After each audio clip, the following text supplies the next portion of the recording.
D'abord, il y a une situation qui m'inquiète en Guinée. Et cette situation, c'est la répétition de l'histoire. La répétition de l'histoire. Je me suis interrogé particulièrement face à cette situation quand Dadis Camara, qui était le chef de la junte en 2008, quand il m'a trouvé en prison. Quand je l'ai vu,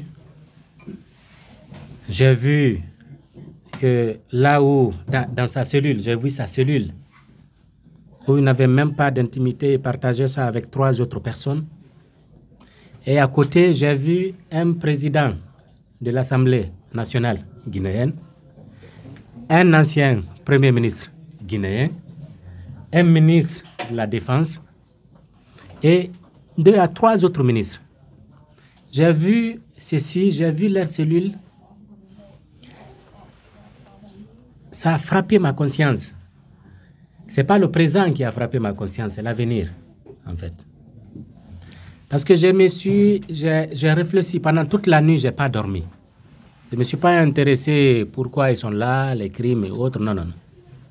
J'ai dit, mais quand je regarde un peu l'histoire politique de la Guinée, quand Sékou Touré est décédé, toute sa famille politique et biologique, c'est en prison. D'autres ont été assassinés. Donc on considère des présumés bourreaux sont devenus des victimes. Le cycle est parti pendant 24 ans. Quand Conté est décédé, sa famille politique et biologique, certains se sont retrouvés en prison, d'autres ont pris la voie de l'exil. Donc ensuite, on voit également la parenthèse d'Alpha Condé. Je ne vous apprends pas avec la répression systématique qu'il y a eu. Lui aussi, qui était victime hier, parce qu'il a lutté pendant plus de 40 ans. Il a été victime, il a été emprisonné pendant le deuxième régime. Mais après, il nous a emprisonnés. Au cours de son régime, beaucoup de personnes ont perdu la vue. Une centaine. Maintenant, ceux-ci prennent le pouvoir aussi, Doumbouya. La même chose.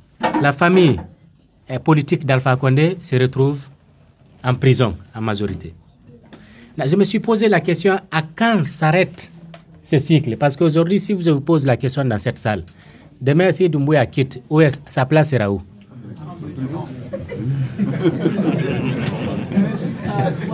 Alors, donc, mais à quand s'arrête ce cycle-là? À quand ça va s'arrêter? Ça m'inquiète particulièrement. Ça m'inquiète beaucoup.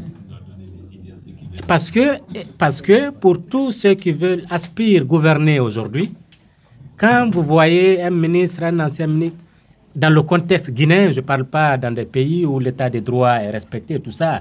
Parce qu'aujourd'hui, ceux qui sont en prison, qu'on considère aujourd'hui comme qu'on peut le reprocher, quoi qu'on peut le reprocher, ils n'ont pas droit à la justice. Ça, il faut le reconnaître. Ils n'ont pas droit à la justice.